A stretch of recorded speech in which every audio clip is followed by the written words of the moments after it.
Bihar intermediate class 12 examination Bihar board द्वारा कुछ model paper निकाले गए हैं, उसको देखें आप लोग, जिसमें 2025 में होने वाली ये एग्जामिनेशन का बिहार बोर्ड द्वारा ये मॉडल पेपर निकाला गया है, जिसमें 70 क्वेश्चन ऑब्जेक्टिव रहेंगे, 20 क्वेश्चन शॉर्ट एंड क्वेश्चन रहेंगे और 6 क्वेश्चन आपको लॉन्ग क्वेश्चन रहेंगे। इस 70 क्वेश्चन में आपको 35 क्वेश्चन का जवाब देना रहेगा और 20 क्वेश्चन में 10 क्वेश्चन का जवाब देना रहेगा और ये 6 में आपको 3 क्वेश्चन का जवाब देना रहेगा, है ना। क्वेश्चन मिलने के बाद 15 मिनट तक आपको 15 मिनट तक एक्स्ट्रा टाइम मिलेंगे उसे देखने के लिए और फॉर्म भरने के लिए। ये मार्कशीट वगैरह, सॉरी मार्कशीट कहते हैं, OMR शीट को भरने के लिए, ठीक है। अब ये सब क्वेश्चन है जिसमें आपको 35 क्वेश्चन का जवाब देना है। पहला ऑब्जेक्टिव क्वेश्चन है क्या, the number of main crystal system कितने हैं, तो देयर आर 7 क्रिस्टल सिस्टम। इसका आंसर क्या हो जाएगा, इसका आंसर हो जाएगा बी। दूसरा क्वेश्चन है the coordination number of an atom in body centre cube geometry. Body centre unit cell के जो एक स्फीयर का कोऑर्डिनेशन नंबर, एक एटम का कोऑर्डिनेशन नंबर कितना होगा, तो बॉडी सेंटर यूनिट सेल कहा जाता है जिस यूनिट सेल के 8 कॉर्नर पर एक एक स्फीयर हो तथा एक बॉडी में हो तो उसे हम लोग बॉडी सेंटर यूनिट सेल कहते हैं। बॉडी सेंटर यूनिट सेल में आपको एक एक स्फीयर 8 कॉर्नर पर होंगे, ठीक है ना, जिसमें उनका कंट्रीब्यूशन 1/8 पार्ट होगा और 8 कॉर्नर के अलावा एक बॉडी में होंगे, ठीक है ना। यानी बॉडी डायगोनल जहां होंगे वहीं पे बॉडी में होंगे। अब ये जो है बॉडी में एक स्फीयर, वो कितने स्फीयर को टच कर रहे हैं, वो आपको 8 स्फीयर को टच कर रहे हैं। 4 ऊपर, 2 3 4 और 4 नीचे, 5 6 7 और 8। इसलिए इसका कोऑर्डिनेशन नंबर जो होंगे 8 होंगे। इसका आंसर क्या हो जाएगा, इसका आंसर सी हो जाएगा। फिर नेक्स्ट क्वेश्चन हम लोग देखते हैं। नेक्स्ट क्वेश्चन क्या कर रहा है, third question, the number of Bravais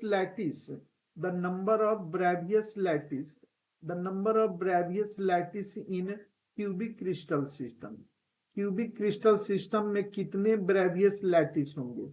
अगर यहां पर यूनिट सेल कहता तो यूनिट सेल के 14 ब्रेवियस लैटिस सेल होते हैं, लेकिन यहाँ क्यूबिक क्रिस्टल सिस्टम का कह रहा है तो क्यूबिक क्रिस्टल सिस्टम के अंतर्गत 3 आपको ब्रेवियस लैटिस होते हैं, ठीक है ना। एक प्रिमिटिव होती है, एक बॉडी सेंटर होती है, एक एफसीसी होती है, इसलिए इसका आंसर 3 होगा। अगर यही क्यूबिक के जगह पर यूनिट सेल दिया रहता, है ना, तो यूनिट सेल होते हैं तो इसका आंसर डी होता, लेकिन क्यूब का रहा है इसलिए इसका आंसर क्या हो जाएंगे, इसका आंसर ए हो जाएंगे, ठीक है ना।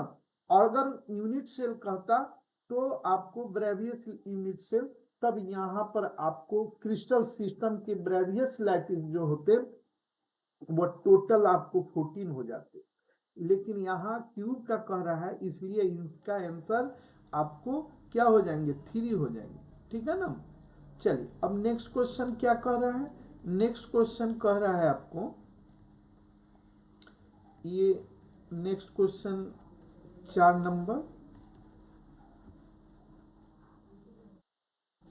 क्या कह रहा है, the number of tetrahedral void in face centre cubic unit cell. Face centre unit cell में कितने टेट्राहेड्रल वॉइड होंगे। तो टेट्राहेड्रल वॉइड जो होते हैं वो पहले फेस सेंटर में हम लोग देखेंगे कितना आपको स्फीयर आएंगे। ठीक है ना। तो फेस सेंटर का अर्थ क्या हुआ, जिस यूनिट सेल के आठों कॉर्नर पर एक एक स्फीयर हो और आठों कॉर्नर के अलावा एक स्फीयर आठों कॉर्नर पर होंगे। तो 1 2 3 4 5 6 7 8, इसके अलावा आपको 6 फेस पर होंगे। तो एक यहाँ होगा, 1 2 3 4, एक पीछे 5, एक इधर 6। तो नंबर ऑफ स्फीयर इसमें कितना होंगे, आठों कॉर्नर पर है तो 1/8 पार्ट, और 6 फेस पे है तो 1/2। तो टोटल कितने होंगे, 1 + 3 = 4 स्फीयर होंगे 4। तो जितने नंबर होते हैं उसके 2 टाइम्स आपको टेट्राहेड्रल वॉइड होता है और उतना ही आपको ऑक्टाहेड्रल वॉइड होते हैं। तो यहाँ टेट्राहेड्रल वॉइड पूछ रहा है तो यहाँ 4 का 2 टाइम्स 8 होंगे। अगर ऑक्टाहेड्रल वॉइड पूछता तो 4 होता। ठीक है ना। तो और कोऑर्डिनेट ये यहाँ तक कोई परेशानी है ना। तो यहाँ पर इसका आंसर 4 का कितना हो जाएंगे, ए हो जाएंगे। ठीक है ना। अब देखिए, अब इसमें पूछ रहा है which of the flowing has maximum depression in freezing point. Depression on freezing point पूछ रहा है, maximum depression in freezing point पूछ रहा है। तो आपको मालूम होगा जो कोलिगेटिव प्रॉपर्टी जो होते हैं वह डेल्टा टी एफ जो होता है वह आपको आई इंटू के एफ इंटू मोलालिटी, जहाँ आई क्या है, वांट ऑफ फैक्टर है। ठीक है ना। अब यहाँ पर आई कितना होंगे, यहाँ पर इस क्वेश्चन में पांचवा जो क्वेश्चन है इसमें आई की संख्या कितना हो जाएगी, 3 हो जाएगी। यहाँ आई की संख्या कितना हो जाएगी, 2 हो जाएगी। यहाँ आई की संख्या कितना होगी, 1 होंगे। यहाँ ग्लूकोज के भी आई की संख्या 1 होंगे। तो आई जिसमें ज्यादा होगा उसमें डेल्टा टी एफ का वैल्यू ज्यादा होगा। तो यहाँ मैक्सिमम पूछ रहा है तो इसलिए आई का वैल्यू यहाँ 3 है, अतः इसका आंसर 3 हो जाएंगे। और रही बात 6 क्वेश्चन, 6 क्वेश्चन क्या कह रहा है, which of the following is an example of colligative properties. Colligative properties के एग्जाम्पल कौन है। तो कोलिगेटिव प्रॉपर्टीज में आपको 4 होते हैं, डेल्टा ये relative lowering of vapour pressure, relative lowering of vapour pressure होते हैं। फिर आपको एलिवेशन ऑफ बॉइलिंग पॉइंट होते हैं। फिर आपको डिप्रेशन ऑफ फ्रीजिंग पॉइंट होते हैं। फिर ओस्मोटिक प्रेशर होते हैं। तो इसमें देखा जाए डेंसिटी ये तो होंगे नहीं, मास होंगे नहीं, टेम्परेचर होंगे नहीं, तो इसलिए एलिवेशन ऑफ बॉइलिंग पॉइंट ही इसका आंसर हो गया। इसका आंसर क्या हो गया, सी हो गया। तो 6 का सी होगा। ठीक है ना। नेक्स्ट क्वेश्चन हम लोग देखते हैं। ठीक है बेटा, जो परेशानी है वो आप कमेंट बॉक्स में लिखेंगे, उस परेशानी का समाधान कर दिया जाएगा। आपको ये क्वेश्चन है 7 क्वेश्चन क्या कर रहा है, 18 gram glucose is present in 1000 gram of solvent. Solvent है ना। तो ये सॉल्वेंट है तो मोलालिटी ही पूछेंगे, सॉल्वेंट है तो मोलालिटी ही पूछेंगे, है ना। तो यह मोलालिटी ही पूछ ही रहा है।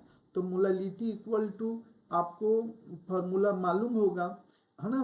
और नहीं तो आप हमारे ये सॉल्यूशन चैप्टर का वीडियो देखेंगे, उसमें हम डीपली पढ़ाए हुए हैं मोलालिटी के विषय में, मोलारिटी के विषय में, नॉर्मलिटी, मोल फ्रैक्शन वगैरह सब पढ़ाए हुए हैं, उसको आप देख लेंगे। मोलालिटी इक्वल टू क्या होता है, molality small m equal to weight of solute into 1000, है ना, by molecular weight into weight of solvent. तो वेट कितना है 18 है और इंटू 1000, है ना, बाई इसका मोलिकुलर वेट, ग्लूकोज का मोलिकुलर मास निकालना होगा, ग्लूकोज का मोलिकुलर मास निकालना होगा। कार्बन का 12 इंटू 12, फिर हाइड्रोजन का 1 इंटू 12, ऑक्सीजन का 16 इंटू 6।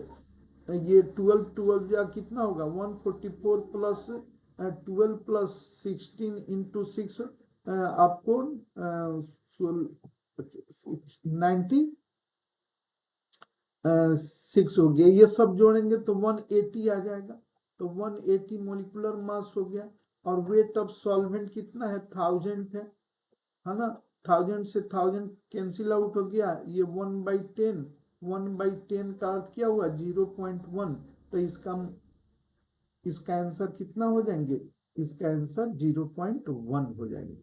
ठीक है ना, इसका आंसर 0.1 होंगे, यानी 7 का आंसर सी होगा। अब पूछ रहा है 1 faraday is equal to, 1 faraday में कितना होता है। अब कूलम्ब पूछ रहा है ना, कूलम्ब पूछ रहा है। तो एक फैराडे, एक फैराडे जो हुआ वो 1 मोल इलेक्ट्रॉन के चार्ज को 1 फैराडे कहते हैं, 1 फैराडे कहते हैं। एक 96500 कूलम ये होंगे। ठीक है ना, इसका आंसर होगा। एक इलेक्ट्रॉन का होता है 1.602 इंटू 10⁻⁻19। इसमें आप 6.022 इंटू 10⁻23 से मल्टीप्लाई करेंगे तो 1 फैराडे 96500 कूलम होते हैं। ठीक है ना। नेक्स्ट क्वेश्चन, तो इसका आंसर क्या होगा, इसका आंसर डी हो जाएगा। 8 का आंसर क्या हो जाएंगे, 8 का आंसर आपको डी हो जाएगा। 8 का आंसर डी हो जाएगा 1 फैराडे। फिर पूछ रहा है the number of ion produce by 1 mole of K4 होल 6। देखो ये K4 का होल 6 है। इसका IUPAC नाम भी बहुत पूछता है भाई, इस पर ध्यान देंगे, ये बहुत पूछता है। इसको आयन के रूप में तोड़ेंगे तो 4 K प्लस होंगे और एक एफिसियन कोऑर्डिनेशन कंपाउंड आयन होंगे एफिसियन। ठीक है ना। तो इसमें एक आयन ये हुआ 4, ये टोटल हो गए 5। तो ये आयन की संख्या 5 हो जाएंगे। ठीक है ना। अब नेक्स्ट क्वेश्चन का क्या रहा है, कह रहा है if the equivalent conductance of 0.1 normality ethanoic acid at 25 degree celsius is 80 and at infinity dilution 4 ohm पर ओम सेंटीमीटर स्क्वायर पर इक्विवेलेंट वेट। तो इसका डिग्री ऑफ डिसोसिएशन पूछ रहा है। तो डिग्री ऑफ डिसोसिएशन क्या होंगे, तो degree of dissociation alpha equal to molar conductivity by limiting molar conductivity, molar conductivity by limiting molar conductivity. तो मोलर कंडक्टिविटी यहाँ इक्विवेलेंट कंडक्टिविटी, ये एसिटिक एसिड है। ठीक है ना, इसकी बेसिसिटी 1 होगी, इसलिए इक्विवेलेंट कंडक्टिविटी भी इसके बराबर ही होंगे, है ना। तो यहाँ आपको ये 40 और बाई कितना 400 कितना हुआ 1/10 हो गया। 1/10 का अर्थ हुआ 0.1, इसका आंसर 0.1 होंगे। नेक्स्ट क्वेश्चन देखिए, नेक्स्ट क्वेश्चन 11 क्वेश्चन क्या कर रहे हैं, 11 क्वेश्चन कर रहा है in the order of standard reduction potential, in the order of standard reduction potential of copper zinc silver and एफी, इन सबों का स्टैंडर्ड इलेक्ट्रोड पोटेंशियल जो है ना, इन ऑर्डर ऑफ, किस ऑर्डर में, ये तो नहीं कर रहा है इंक्रीजिंग ऑर्डर या डिक्रीजिंग ऑर्डर, ये नहीं कर रहा है, इन order of standard reduction potential. तो हम कम से ज्यादा की ओर चलेंगे। स्टैंडर्ड इलेक्ट्रोड पोटेंशियल में निगेटिव वैल्यू लिथियम का होता है, लिथियम पोटासियम है ना, बैरियम कैल्शियम SrNa, इस तरह का पूरा सजाएंगे नीचे से ऊपर तक। तो आपका निगेटिव में जिंक का आएगा, मेरे ख्याल से जिंक का आता है -0.76 वोल्ट के आसपास, है ना। ऐसे इसका ट्रिक हम क्लास में पढ़ाए थे, लिख बाका ना मांगल पानी जाकर फेंकनी सन, है कोई आगे आवे वाला। तो जाकर यानी जिंक, फेकनी यानी एफिशन है कोई आगे आने वाला, यानी सबसे ज़्यादा निगेटिव वैल्यू जिंक का है ना, जिंक का है, उसके बाद आयरन का है, उसके बाद कॉपर का है, उसके बाद सिल्वर का है।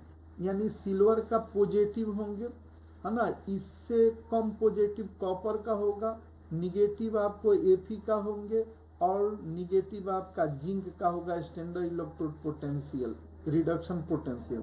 तो उस हिसाब से ये ज़्यादा इलेक्ट्रोपॉजिटिव है, उससे कम इलेक्ट्रोपॉजिटिव कॉपर है, उस आयरन है, उससे कम इलेक्ट्रोपॉजिटिव कॉपर है, उससे कम इलेक्ट्रोपॉजिटिव सिल्वर है ना। रिएक्टिविटी के दृष्टिकोण से देखिए तो जिंक ज़्यादा, तो इसलिए इसका आंसर बी मेरे ख्याल से होना चाहिए। ठीक है ना, होगा ही।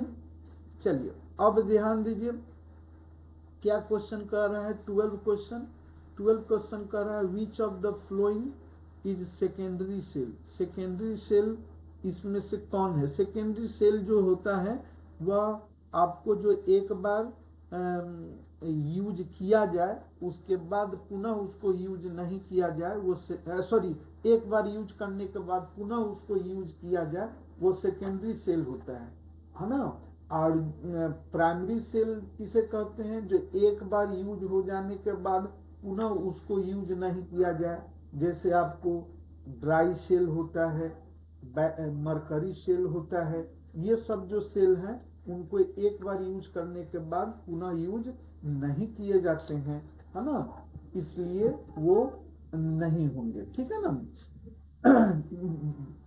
ड्राई सेल को हम लोग लेक्लांचे सेल भी कहते हैं, तो ये प्राइमरी सेल हो गया।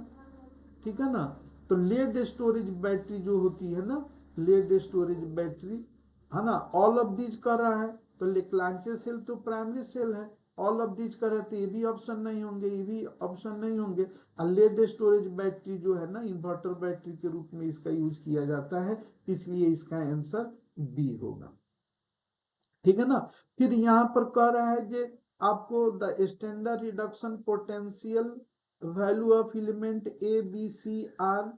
ए का वैल्यू दिया हुआ है कितना, प्लस में 0.68 वोल्ट, और बी का कितना दिया हुआ है, -2.50 वोल्ट, और सी का कितना दिया हुआ है, 0.5 वोल्ट।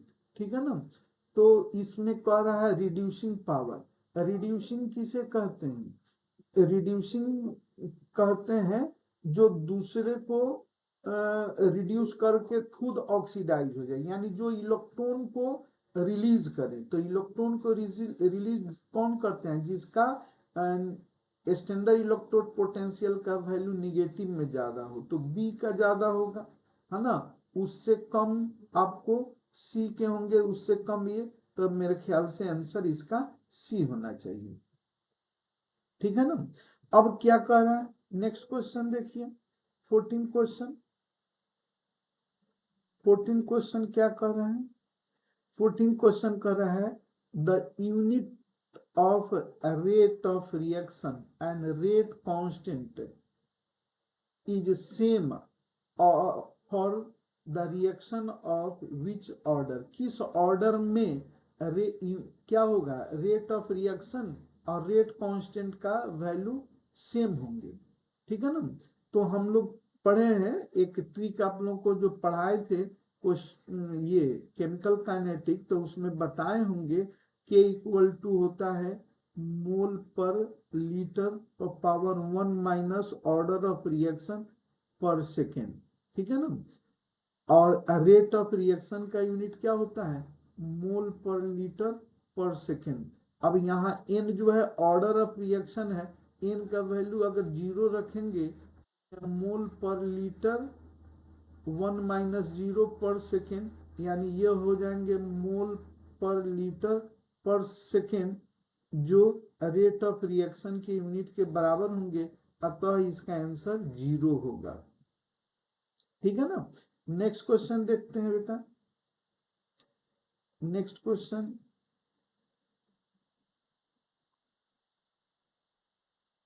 नेक्स्ट क्वेश्चन आपको कितना नंबर ये था, ये 14 नंबर था। 15 देखिए क्या कर रहा है, the unit of rate constant of first order reaction. तो यही फार्मूला में जो ऊपर जो हम लिखे हैं ना फार्मूला, इसी फार्मूला में फर्स्ट ऑर्डर एन की जगह पर 1 रखेंगे तो 1 - 1 0। तो किसी भी चीज पर पावर 0 होंगे तो वो 0 हो जाएगा, तो सिर्फ पर सेकेंड बचेंगे, इसलिए इसका यूनिट क्या हो जाएगा, पर टाइम। ठीक है ना, ये बी हो जाएगा। ये बहुत इंपॉर्टेंट है, हमेशा पूछते रहते हैं, ठीक है ना। अब क्या कर रहा है, फॉर द रिएक्शन ए जो है ना रिएक्टेंट बी प्रोडक्ट में बदल रहे हैं, the rate of reaction should be represented by which of the flowing. The rate of reaction को इसमें से हम लोग किससे डिनोट करेंगे, तो ए क्या होगा, डिसपेरियंस होंगे, और बी क्या होंगे, एपेरियंस होंगे। तो ये बढ़ रहे हैं, लेकिन रिएक्टेंट है ये, सॉरी ये रिएक्टेंट है। तो रेट ऑफ रिएक्शन जो हुआ इसके कंसंट्रेशन में चेंजिंग डी ए अब बाई डी टी, ये घट रहे हैं इसलिए माइनस लगेगा, इसलिए मेरे ख्याल से आंसर सी होगा। ठीक है ना। अब कह रहा है क्या, next question, which of the flowing factor effect the rate of chemical reaction. Rate of chemical reaction को कौन कौन प्रभावित करेंगे, भाई कॉन्सेंट्रेशन तो निश्चित करेंगे, टेम्परेचर भी करेंगे, प्रेशर भी करेंगे, तो इसलिए इसका आंसर डी होगा। 17 का answer all of these D होंगे। ठीक है ना, इसका आंसर सी हो गया, किसका, ये 16 के। ठीक है, अब नेक्स्ट क्वेश्चन देखिए,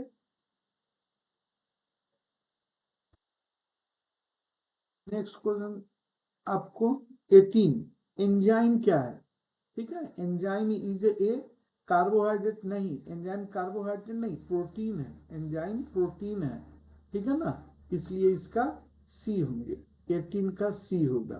फिर कह रहा है which of the flowing exist Tyndall effect. Tyndall effect कौन शो करता है, सोल्यूशन तो करते नहीं है ना, ये ट्रू सोल्यूशन है, जिसमें कोलाइडल पार्टिकल हो वो करेंगे, ये वेपर भी नहीं करेंगे, सोल्यूशन भी नहीं करेंगे, वेपर भी नहीं करेंगे, प्रेसिपिटेट इसमें तो होंगे नहीं। ठीक है ना, इसलिए सोल सोल या कोलाइड है ना, यही आपको शो करेंगे। ठीक है ना, फिर नेक्स्ट क्वेश्चन क्या कर रहा है, नेक्स्ट क्वेश्चन कर रहा है आपको milk is example of which of the flowing, है ना। मिल्क क्या है, तो मिल्क इमल्सन है ना, लिक्विड और लिक्विड के मिक्सर को, कोलाइडल सोल को हम लोग इमल्सन कहते हैं। ठीक है ना, फिर कह रहा है अप्रोक्सीमेटली हीट एनर्जी जो है ना वो फिजिकल एब्जॉर्प्शन में, तो ये 20 से लेकर के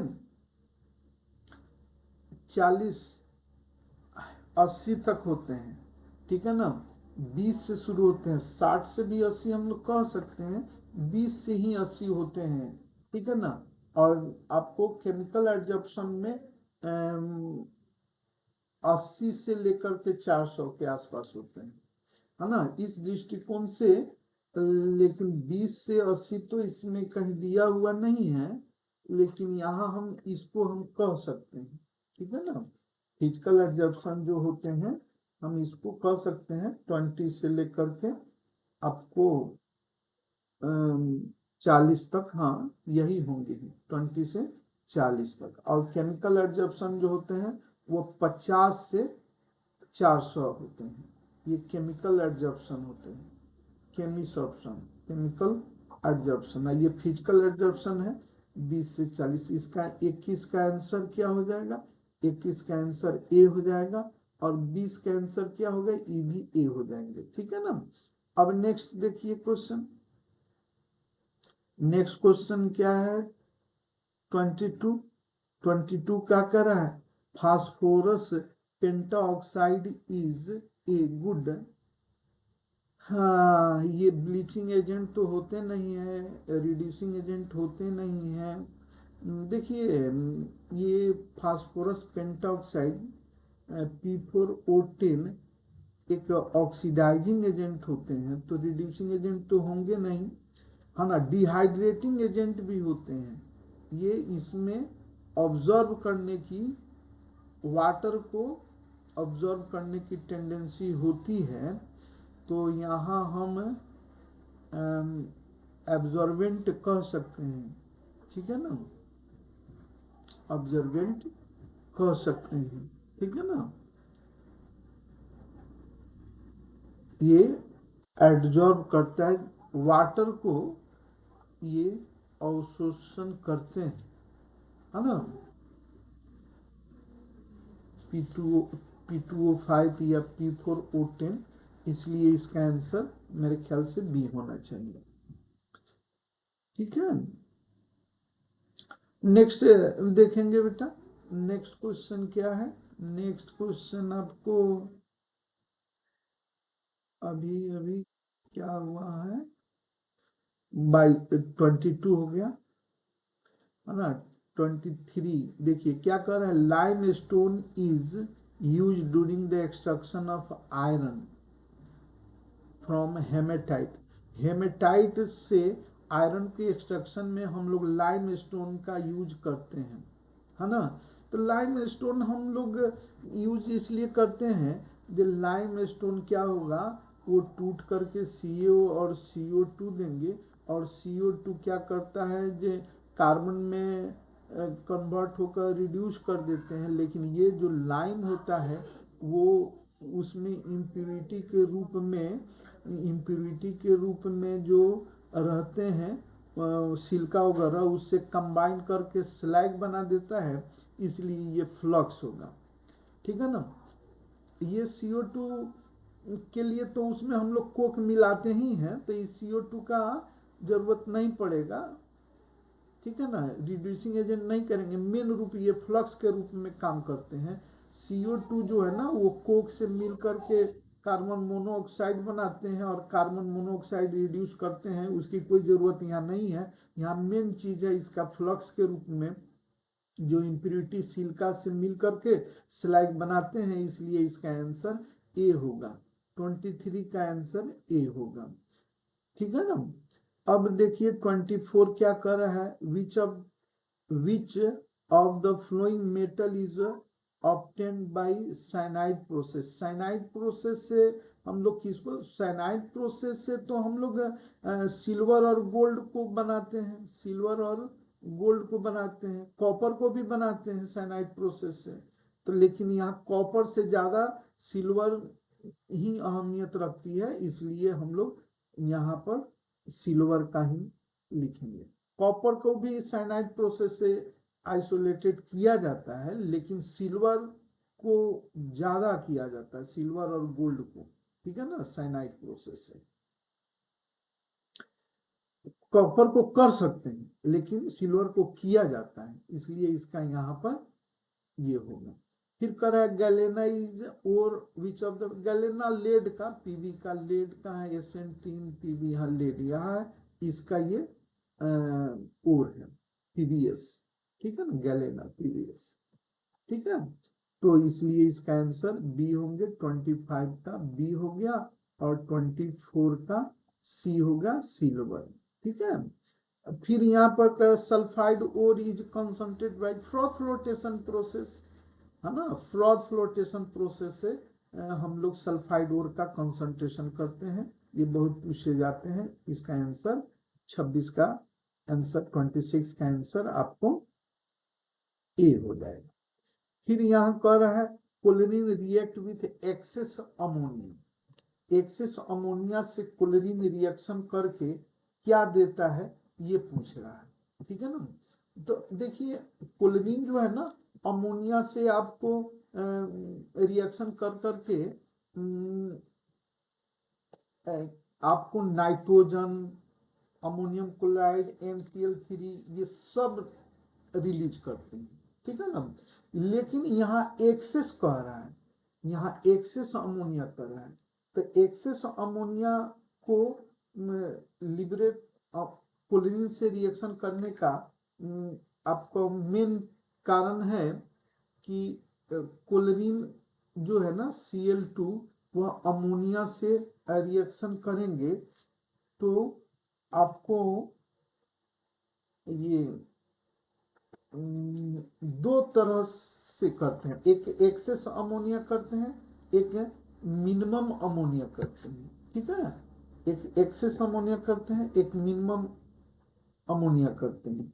तो एक मिनिमम जो होता है वह मेरे ख्याल से NCl3, रुकिए इसका रिएक्शन बना करके देखना होगा, ठीक है ना। इसका रिएक्शन बनाते हैं, इसको देखते हैं, अलग अलग इसका होता है, ठीक है ना। एक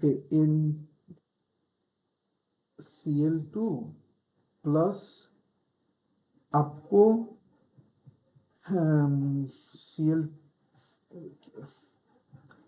Cl2 प्लस NH3 रिएक्शन करेंगे तो आपको N2 प्लस HCl देंगे, ठीक है ना। N2 प्लस HCl देंगे। अब क्लोरीन की अधिकता किसकी अधिकता कर रही है? अमोनिया की अधिकता कर रही है। तो अमोनिया की अधिकता होने पर ये नाइट्रोजन लिबरेट करेंगे और अमोनिया जो है ना वह HCl से मिल करके अमोनियम क्लोराइड दे देंगे। तो नाइट्रोजन के साथ साथ अमोनियम क्लोराइड देते हैं, इसलिए यहाँ पर आंसर मेरे ख्याल से सी होगा। अगर वही मिनिमम कहता, मिनिमम क्लोरीन के साथ, है ना, क्लोरीन की अधिकता होती तब NCl3 देते, NCl3 देते। किसकी अधिकता होती? क्लोरीन की अधिकता होगी। लेकिन यहाँ पर तो कह रहा है अमोनिया की अधिकता, एक्सेस अमोनिया, इसलिए मेरे ख्याल से ये होना चाहिए, ठीक है ना, सी। ये बहुत इंपॉर्टेंट है, समझ गए ना, बहुत इंपॉर्टेंट है, बहुत है ना। 27 का यहाँ पर सी होगा, ठीक है। अब क्या कर रहे हैं यहाँ पर 28 क्वेश्चन देखिए। 28 क्वेश्चन क्या कर रहा है? कह रहा है which of the flowing has P pi and D पाई। किस कंपाउंड में P और D के बीच पाई बॉन्ड बनेंगे? तो नाइट्रोजन और ऑक्सीजन में D ऑर्बिटल होते नहीं है तो इसके बीच बनेंगे नहीं। कार्बन और ऑक्सीजन के बीच D ऑर्बिटल नहीं होते हैं तो इनके बीच बनेंगे नहीं। बोरन और ऑक्सीजन के बीच नहीं होते हैं D ऑर्बिटल तो इसके बीच बने नहीं। हाँ, सल्फर में D ऑर्बिटल होते हैं, ऑक्सीजन में P ऑर्बिटल होते हैं, इसलिए इनके बीच बनेंगे, ठीक है ना। अब क्या कर रहा है 29 क्वेश्चन कर रहा है which of group are 16 group are called. 16 group को क्या कहते हैं? तो 16 ग्रुप को हम लोग चैल्कोजेन फैमिली कहते हैं। चैल्को मीन्स होता है ओर, है ना, ओर के निर्माण करने वाला। तो ग्रुप 16 जो है ना ओर का निर्माण करता है, ठीक है ना, सल्फाइड ओर, ऑक्साइड ओर, है ना। और ग्रुप 16 में आपको ऑक्सीजन रहते हैं, सल्फर रहते हैं, TuPO ये सब रहते हैं। तो ये ऑक्साइड ओर बनता है, सल्फाइड ओर बनता है, इसलिए हम इसको चैल्कोजेन फैमिली कहेंगे। हाइलोजन का अर्थ होता है साल्ट फॉर्मेशन। तो साल्ट तो ग्रुप 17 बनाते हैं, ये ग्रुप 17 है।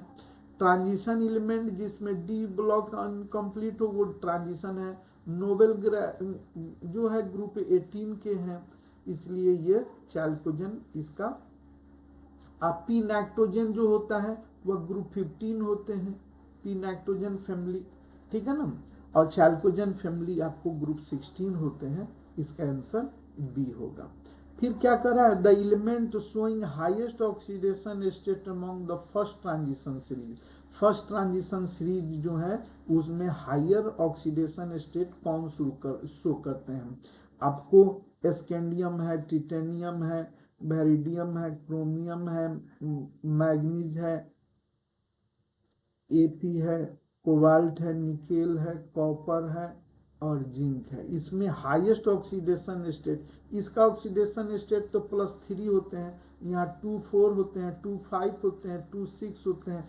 Mn का सबसे ज्यादा होता है +2 से लेकर के +7 तक, इसलिए इसका आंसर डी होगा, है ना। निम्नलिखित में से किस तत्व में 4F ऊर्जा स्तरित कर्मिक रूप से भरते हैं? ये हिंदी में हमने क्वेश्चन को पढ़ दिया है ना। इंग्लिश में लिखा हुआ है in which of the following element 4 F energy level is gradually filled.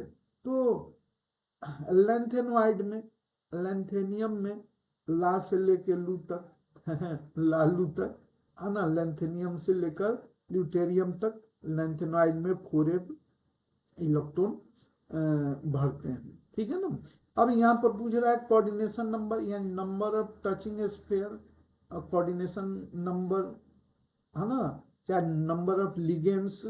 तो यहाँ पर K3Cr C2O4 ये होल 3 है ना। इसका आईयूपीसी नाम भी आप लोग जानेंगे, ठीक है ना, ये बहुत इंपॉर्टेंट है आईयूपीसी नाम। तो इसका कोऑर्डिनेशन नंबर पूछ रहा है, तो ऑक्जिलेट जो है C2O4 डबल माइनस, ये डाइडेंटेड है और 3 मॉलिक्यूल इसमें 3 आयन है, तो 3 2 इंटू 3 इक्वल टू 6, तो ये इसका कोऑर्डिनेशन नंबर 6 हो जाएगा, ठीक है ना। इसका आईयूपीसी नेम क्या होंगे, इसका आईयूपीसी नाम हो जाएंगे आपको, रुको भाई इसका आईयूपीसी नाम भी बता ही दे। इसका आईयूपीसी नाम क्या हो जाएगा, पोटासियम पहले लिखिएगा, ठीक है, पोटासियम, और ये क्रोमियम लिगेंड का नाम, लिगेंड क्या है, ऑक्जिलेट है, तो ऑक्जिलेटो कितना है, 3 है, ट्राई ऑक्जिलेटो, ट्राई ऑक्जिलेटो। और ये क्रोमियम,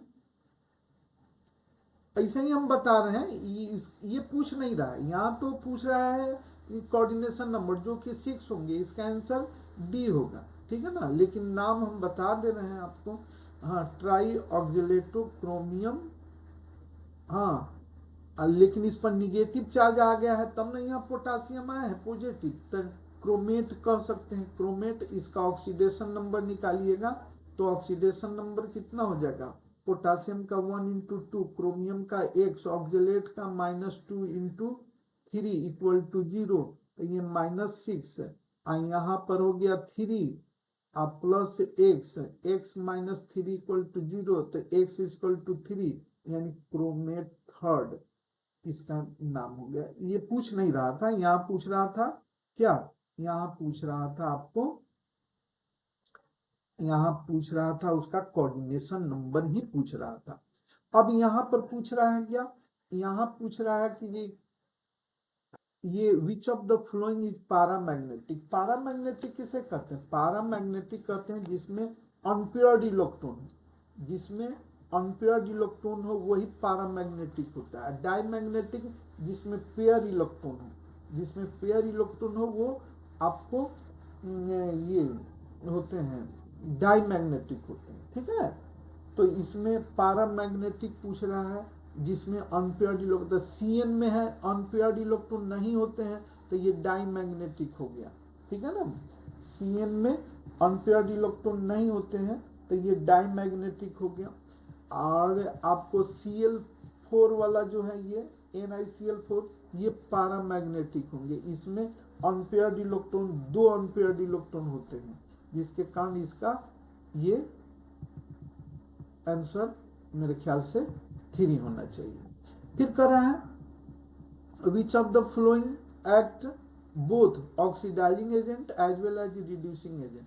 ऑक्सीडाइजिंग एजेंट और रिड्यूसिंग एजेंट दोनों की तरह इसमें कौन काम करते हैं, तो यहाँ पर आप बेटा इसका ऑक्सीडेशन नंबर -2 है, इसका ऑक्सीडेशन नंबर देखिएगा तो +6 है, इसका भी +6 है, इसका ऑक्सीडेशन नंबर +4 है, तो +4 है तो ये बढ़ करके +6 हो सकते हैं, इसलिए ऑक्सीडेशन होगा तो रिड्यूसिंग एजेंट होगा, और घट करके -2 हो सकते हैं तो ये रिडक्शन होगा, तो ये ऑक्सीडाइजिंग एजेंट की तरह काम हुआ, इसलिए इसका आंसर ये आपको सी होगा, है ना। 34 का आंसर सी होंगे। फिर क्या कह रहा है which of the following is coloured, इसमें कलर्ड कौन है, ठीक है ना, कलर पूछ रहा है, ठीक है ना, कलर कौन होंगे, तो N2O कलरलेस होंगे, NO भी कलरलेस होगा, ठीक है, न्यूट्रल है ये दो, है ना, ये कलरलेस होंगे। और अमोनिया और NO2 के बीच बात बनती है, तो NO2 जो है ना वो आपको कलर्ड होते हैं, ठीक है ना। इसमें कलर्ड ही पूछ रहा है, इसमें क्या पूछ रहा है, कलर्ड ही पूछ रहा है, इसलिए NO2 ही कलर्ड होंगे, ठीक है, NO2 कलर्ड होंगे। ये तो कलरलेस होता है NO2 N2O, और ये भी NO भी कलरलेस होता है, ठीक है ना। तो यहाँ पर NO2 ही कलर्ड होंगे, ठीक है। इसका आंसर NO2 हो जाएगा, ठीक है। अब नेक्स्ट देखिए,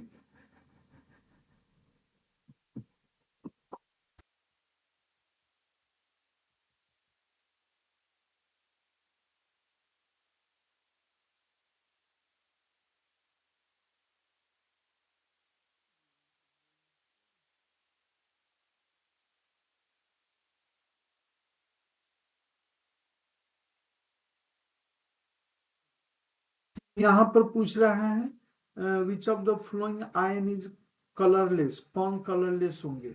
जिसमें अनपेयर्ड इलेक्ट्रॉन नहीं होंगे वो कलरलेस होंगे। यहाँ कॉपर सिंगल प्लस, इसका 3D भरा हुआ है, इसलिए कलरलेस होगा। इसमें आपको ये 3D8 है ना, इसमें 7 है, और इसमें 3D आपको 5, ठीक है ना। इसलिए ये सब कलर्ड होंगे, ये कलरलेस पूछ रहा है तो ये कलरलेस होंगे, ठीक है। और ये सीयू सिंगल प्लस जो होंगे, इसका 3D भरा हुआ है, तो ये आपको ट्रांजिशन एलिमेंट इसको नहीं कहेंगे, इसको सीडो ट्रांजिशन आयन कहेंगे। ये सब ट्रांजिशन हो गया, ये कलरलेस होंगे। ऐसे तो सीडो ट्रांजिशन आपको कॉपर कॉपर कह रहे हैं, जिंक और कैडमियम मरकरी, ये सीडो ट्रांजिशन है, डी ब्लॉक एलिमेंट है, लेकिन ये सीडो ट्रांजिशन है, ठीक है। चलिए, अब यहाँ पर क्या कर रहे हैं, ट्रांजिशन के शर्त क्या होते हैं। ट्रांजिशन का शर्त जिसके डी ऑर्बिटल में क्या हो, डी ऑर्बिटल क्यों नहीं हट रहा है भाई, थोड़ा घसको।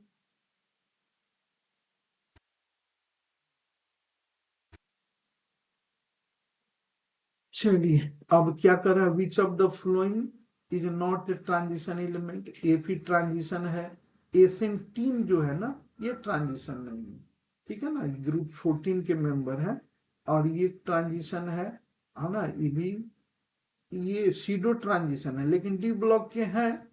यहाँ कह रहा है नॉट ए ट्रांजिशन, तो 3 ट्रांजिशन है, ये तो सीडो ट्रांजिशन है, इसलिए इसका आंसर बी होगा, ठीक है।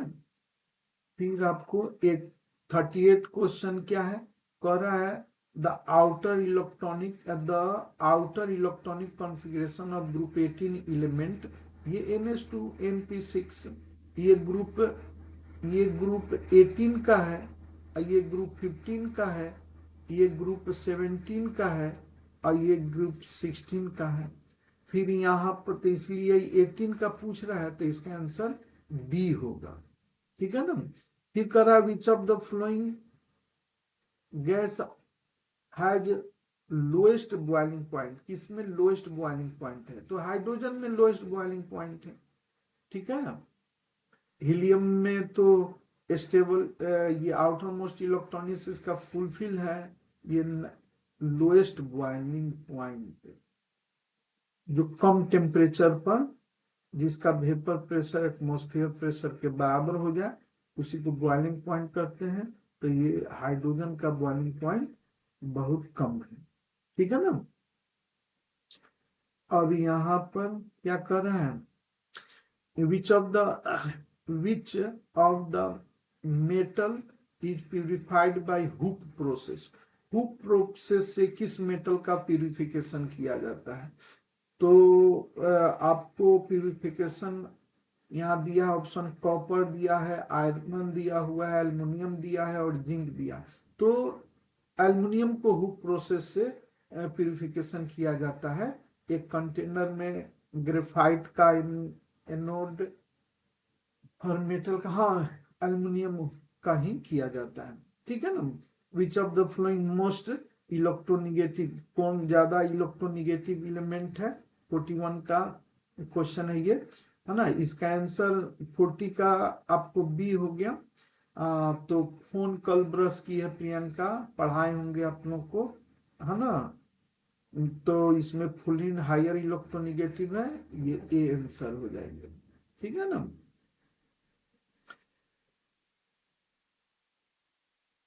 चलिए, फिर क्या कर रहा है इसमें, इसमें कह रहा है which of the following, which of the following, which of the following, कहा which of the following does not exist, कौन एग्जिस्ट नहीं करते हैं।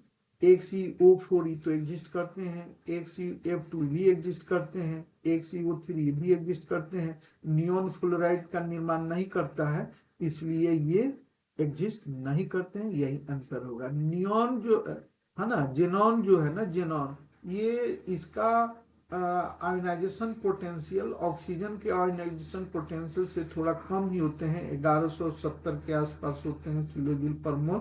तो इसलिए जेनॉन ही कंपाउंड बनाते हैं, तो इसलिए तीनों कंपाउंड बना दिए, लेकिन बोर ये नहीं बनाता है, इसलिए आंसर इसका बी होगा, ठीक है ना। फिर कह रहा है which of the following does not form hydrogen bond, hydrogen bond तो केवल फोन बनाते हैं, फ्लोरीन ऑक्सीजन नाइट्रोजन ही बनाते हैं, तो ये नाइट्रोजन हाइड्रोजन बॉन्ड बनाएगा, क्लोरीन नहीं बनाएगा, इसलिए इसका आंसर सी होगा। ऑक्सीजन बनाएगा, फ्लोरीन बनाएगा, इसका आंसर सी होगा। फिर क्या कर रहा है यहाँ पर, the number of equation in the number of equation in aqueous solution of complex equation number of equation, Hindi देखिए जटिल यौगिक जलीय में आयनों की संख्या, नंबर ऑफ आयन पूछ रहे हैं यहाँ, आयन होना चाहिए। बोर्ड द्वारा जी ये क्वेश्चन पब्लिश की गई, इक्वेशन गलती लिख दिया है ना, आयन होना चाहिए, आयन हिंदी में लिखा हुआ आयन, इसलिए आपको क्वेश्चन मिले तो हिंदी इंग्लिश दोनों में देख लेंगे, ठीक है ना। यहाँ आयन होना चाहिए, तो आयन की संख्या ये तोड़ेंगे हम लोग, तो वाटर में डिजोल्व होकर के CONH3 का होल 5 और Cl एक कोऑर्डिनेशन इंटाइटी इन होंगे, और 2 Cl माइनस ये होंगे, ठीक है ना। तो आयन 2 और 1 3 हो गया, इसका आंसर ए होगा, ठीक है। आयोडोफॉर्म टेस्ट कौन देते हैं, आयोडोफॉर्म टेस्ट ये 45 क्वेश्चन कर रहा है, आयोडोफॉर्म टेस्ट कौन देते हैं, तो इथाइल अल्कोहल आयोडोफॉर्म टेस्ट देते हैं, ठीक है ना। I2 और NaOH के साथ इथाइल अल्कोहल को रिएक्शन कराने पर आयोडोफॉर्म बनते हैं, इसलिए इसका आंसर ए होगा। फिर नेक्स्ट क्वेश्चन क्या कर रहा है, 46 क्वेश्चन, 46 कर रहा है the conversion of alkyl halide into alcohol, alkyl halide को बेटा हम लोग NaOH या KOH के साथ रिएक्शन कराएंगे, तो ये जो होंगे ना X जो है ना Na के साथ रिएक्शन कर लेंगे, और ये अल्कोहल बना देंगे, है ना। तो ये एडिशन रिएक्शन हुआ नहीं, ये सब्स्टिट्यूशन रिएक्शन हो गया, इसलिए इसका आंसर सी होगा, सॉरी बी होगा, ठीक है ना। इलिमिनेशन और डिहाइड्रोहाइड्रोजिनेशन ये नहीं होंगे। डिहाइड्रोहाइड्रोजिनेशन में डी मतलब हटना, हाइड्रो OH हाइड्रोजन, है ना, हाइड्रोजन और हाइड्रोजन का हटना। इलिमिनेशन मतलब वाटर का हटना, NH3 का हटना वगैरह वगैरह। एडिशन रिएक्शन जब पाई बॉन्ड टूटता है तब ये सब्स्टिट्यूशन रिएक्शन हो गया, इसका आंसर बी हो गया। फिर क्या कर रहा है, the IUPAC name of secondary butyl chloride, secondary butyl chloride का IUPAC नाम पूछ रहा है, ठीक है ना। सेकेंडरी ब्यूटाइल क्लोराइड यही है, सेकेंडरी ब्यूटाइल क्लोराइड, ठीक है, सेकेंडरी ब्यूटाइल क्लोराइड यही है, ठीक है ना। एक आइसोब्यूटाइल क्लोराइड होते हैं, एक आइसोब्यूटाइल क्लोराइड होते हैं, ये आइसोब्यूटाइल क्लोराइड हुआ, ये सेकेंडरी ब्यूटाइल में होता है। आइसोब्यूटाइल में क्या होता है कि यहाँ पे ये ग्रुप कांस्टेंट रहते हैं, ये सब में रहते हैं, फर्स्ट इंड ये रहता है, लास्ट इंड में ये रहता है, तो वो है नहीं, है सेकेंडरी है, इस कार्बन पर 2 अल्काइल जुड़े हुए हैं तो सेकेंडरी ब्यूटाइल। तो यहां से हम काउंट करेंगे 3 4, तो 2 क्लोरोब्यूटेन, 2 क्लोरोब्यूटेन इसका आंसर ये होना चाहिए। क्या कर रहे हैं इसमें, विच of the following is vinyl halide. Vinyl halide यानी sp2 हाइब्रिड कार्बन से हाइड्रोजन जुड़ा रहता है ना, उसी को हम लोग क्या कहते हैं, विनाइल हाइलाइड कहते हैं। तो sp2 हाइब्रिड कार्बन से, sp2 हाइब्रिड कार्बन से, sp2 हाइब्रिड कार्बन से, sp2 ये है, sp2 ये है, sp2 ये है, sp2 ये है, तो इससे ये हाइड्रोजन जुड़ा हुआ है, तो विनाइल क्लोराइड यही है बी। sp2 हाइब्रिड कार्बन से जब हाइड्रोजन जुड़ा रहता है उसे हम लोग विनाइल क्लोराइड कहते हैं। ठीक है ना। अब 50 क्वेश्चन देखिए, 50 क्वेश्चन क्या कर रहा है, which of the flowing use in anaesthetic, बेहोश करने में किसका हम लोग इसमें इस्तेमाल करते हैं, तो भाई क्लोरोफॉर्म को, ईथर को, क्लोरोफॉर्म को, है ना। आइडोफॉर्म एंटीसेप्टिक है, एसिटिलीन गैस बिल्डिंग गैस है, मीथेन मास गैस है, तो इसका नहीं, क्लोरोफॉर्म का यूज करते हैं, है ना। 49 का आंसर ए हो गया। ठीक है ना। फिर यहाँ पर कह रहा है इथाइल अल्कोहल, इथाइल अल्कोहल और ये डाइमिथाइल ईथर क्या है, तो ये दो है, ये फंक्शनल ग्रुप आइसोमेरिज्म है।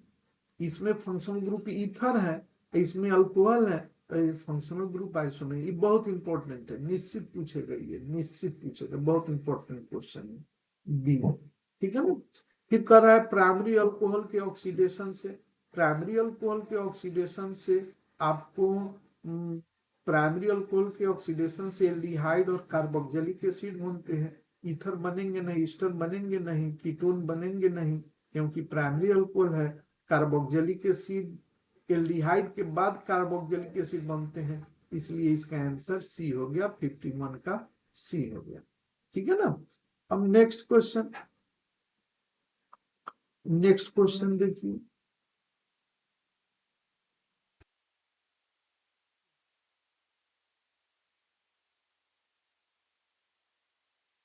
यहाँ पर 52, the IUPAC name of dimethyl ether, diethyl ether, sorry, diethyl ether का IUPAC नाम पूछ रहा है, तो ethoxy ethane, ethoxy ethane B हो गया, यही आंसर होगा किसका, 52 का। IUPAC name of acetone, acetone जो है ना डाइमिथाइल कीटोन को कहते हैं एसीटोन, इसका IUPAC नाम पूछ रहा है 1 2 3, तो प्रोप कीटोन ग्रुप है, तो प्रोपेनॉन, प्रोपेनॉन यहाँ सी हो जाएगा। ठीक है ना।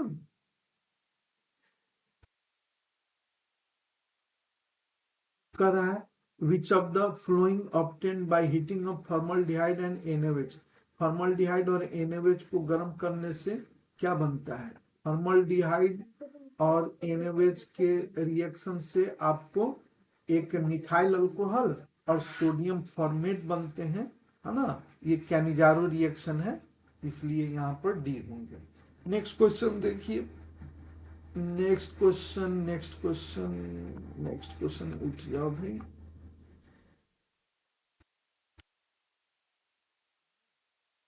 क्या कर रहा है ये, 54 था, 55, 55 क्या कर रहा है, 55 कह रहा है आपको द रिएक्शन एसीटोन है और यहाँ पर HCN है, इसके रिएक्शन से ये हाइड्रोजन बन गया, तो ये एग्जाम्पल ऑफ, ये एग्जाम्पल है सब्स्टिट्यूशन रिएक्शन का, तो न्यूक्लियोफिलिक सब्स्टिट्यूशन रिएक्शन। ठीक है ना।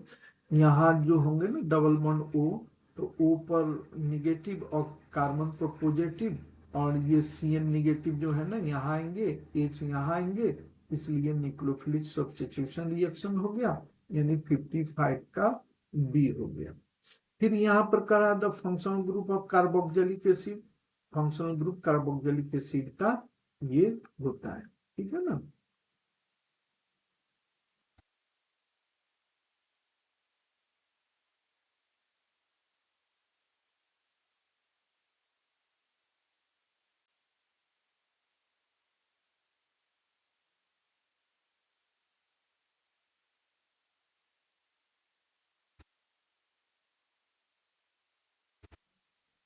चलिए अब है यहाँ पर विच of the flowing obtained by hydrolysis of, hydrolysis किया जाएगा किसको, मिथाइल साइनाइड को, मिथाइल साइनाइड को हाइड्रोलाइसिस करेंगे तो इसका आपको यहाँ पर क्या होगा, एन से तीनों एच निकल जाएंगे और ये सी एच थ्री और ये कार्बन पर एक ओ एच, फिर इस कार्बन पर एक ओ एच, फिर इस कार्बन पर एक ओ एच अनस्टेबल होंगे, वाटर निकल जाएंगे तो ये एसिटिक एसिड यानी इथेनोइक एसिड बनेंगे। इसमें देखा जाए इथेनोइक एसिड यहाँ है भी।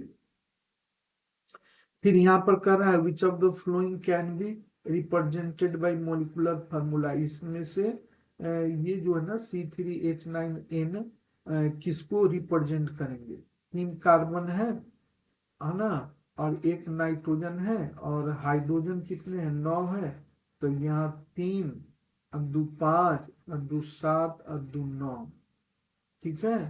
ये प्राइमरी अमीन भी रिप्रेजेंट करते हैं, देखा जाए कहीं सेकेंडरी भी करते हो, सी एच थ्री टर्सरी भी करते हैं, है ना, प्राइमरी भी करते हैं टर्सरी भी करते हैं, है ना, तो ऑल ऑफ दीज होगा, सेकेंडरी भी करते ही होंगे, देख लीजिए NH CH3H सेकेंडरी भी करते हैं तो ऑल ऑफ दीज होगा, ठीक है ना। फिर नेक्स्ट क्वेश्चन आपको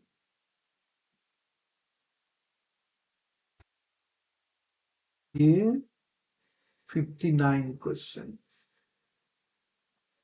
क्या कह रहा है 59 में, विच of the flowing is formed when aniline react with fuming sulfuric acid, aniline को हम लोग एनिलीन को फ्यूमिंग सल्फ्यूरिक एसिड से रिएक्शन कराए हम लोग तो ये ज्यूटर आयन बनाएंगे, है ना, सल्फोनिलिक एसिड, है ना, बेंजोइक एसिड नहीं सल्फोन, इसको यहाँ पर सल्फोनिलिक एसिड बी, ठीक है, एनिलीन भी, ठीक है। फिर क्या कर रहा है इसमें, ये देख लिया जाए अब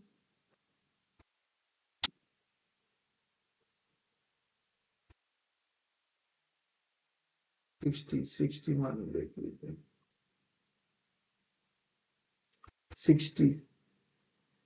60 क्या कर रहा है question, the reaction in which primary amine react with chloroform and ethanoic केवल्स, प्राइमरी एमीन जो है वह आपको क्लोरोफॉर्म और केवेच के साथ रिएक्शन करेंगे तो क्या बनेंगे, नहीं अच्छा ये नेम ऑफ रिएक्शन बना, तो ये इसको हम लोग अल्काइल आइसोसाइनाइड होता है, कार्बाइल एमीन टेस्ट करते हैं इसको, ये अल्काइल आइसोसाइनाइड बनेंगे, है ना। सुक्रोज के हाइड्रोलाइसिस से ग्लूकोज एवं फ्रुक्टोज बनते हैं, नहीं ये नहीं पूछ रहा है, ये कर रहा है the hydrolysis of sucrose is called, ये तो होंगे नहीं, स्टिफिकेशन होंगे नहीं, हाइड्रेशन होंगे, इन्वर्सन होंगे, ठीक है ना, क्योंकि ये रोटेट करने लगता है एक दूसरे से, ठीक है ना, इसलिए इन्वर्स, इसको इन्वर्ट शुगर भी कहा जाता है, यही होंगे। फिर यहाँ पर क्या कर रहा है, functional group present in amino acid, amino acid में आपको एक साइड में कार्बोक्सी एसिड होते हैं और दूसरे साइड में एमीन ग्रुप होते हैं, इसलिए इसका आंसर डी होगा, ठीक है।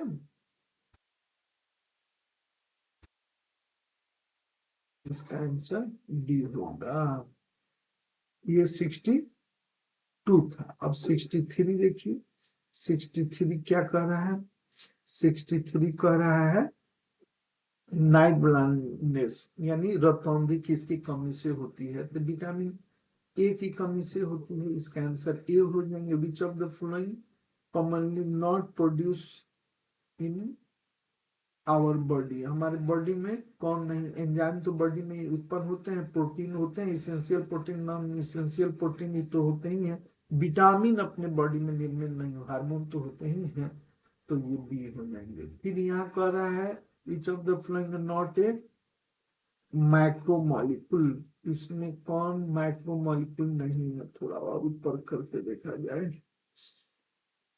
मैक्रो क्या कर, विच of the following is not A macromolecule.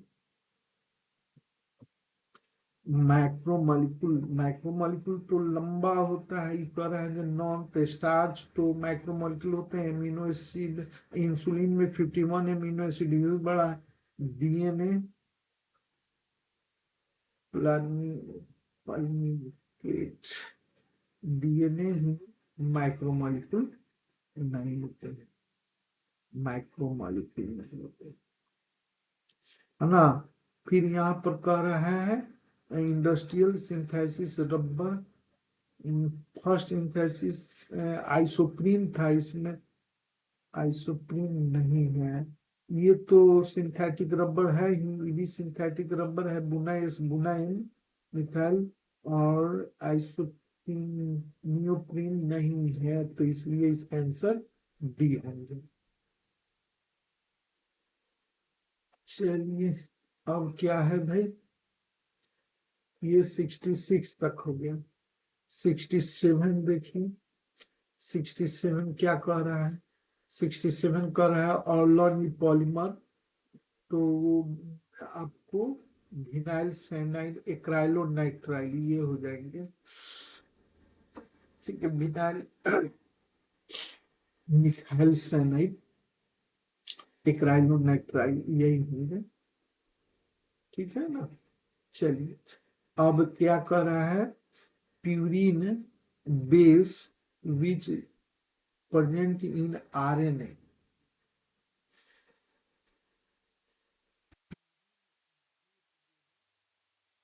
Which purine base, कौन सा प्यूरिन बेस विच जो आरएनए में उपस्थित है, ये पूछ रहा है। आरएनए में कौन सा प्यूरिन बेस, तो बेस जो होते हैं नाइट्रोजन कंटेनिंग बेस, वो दो होते हैं, ठीक है ना। नाइट्रोजन कंटेनिंग बेस जो होते हैं ना, एक प्यूरिन स्ट्रक्चर के होते हैं, और एक आपको पायरिमिडीन है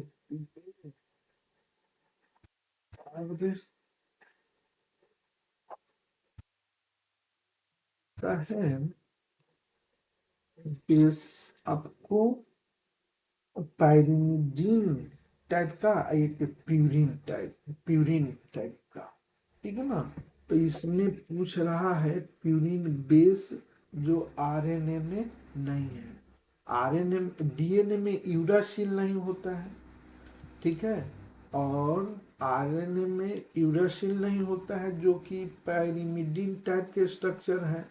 और प्यूरिन जो होते हैं, प्यूरिन में दो होते हैं, है ना।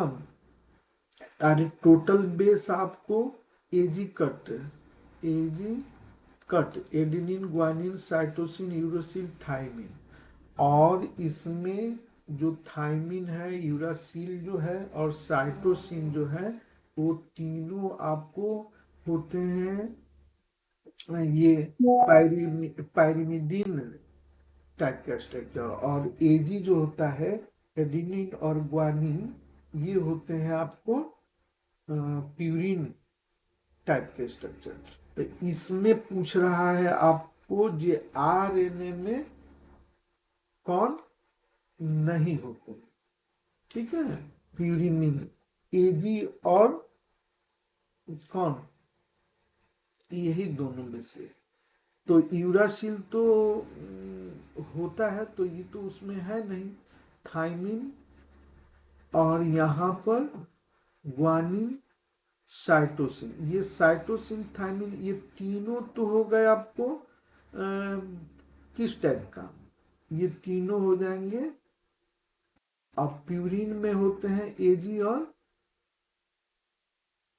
तो ये कह रहा है ये आरएनए में, अच्छा आरएनए में रहते हैं, purine based which present in RNA, तो ग्वानिन, ग्वानिन, ठीक है ना, प्यूरिन पिरीन में तो यही दो होंगे, है ना, आई रहते हैं तो बानी यही आंसर होगा। ठीक है।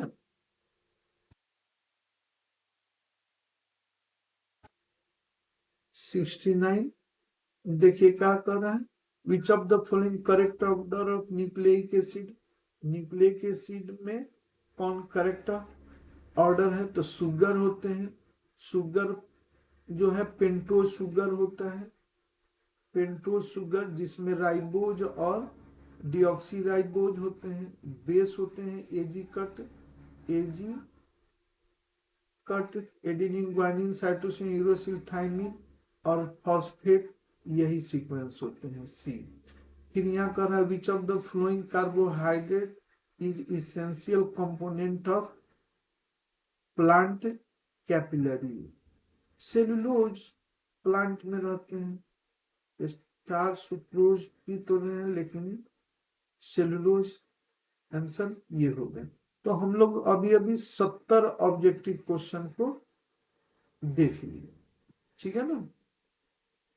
अब ये शॉर्ट आंसर क्वेश्चन टाइप है, इसको हम देखते हैं क्या क्या है भाई, इसको दूसरी वीडियो में अपलोड कर दें, लंबा वीडियो हो जाएंगे। तो भी इसका हम दूसरे वीडियो बना देंगे, ठीक है ना। ठीक है, तो आप भाई मेरे चैनल को सब्सक्राइब कीजिए, है ना, और लाइक कीजिए और सेंड कीजिए, शेयर कीजिए, ठीक है।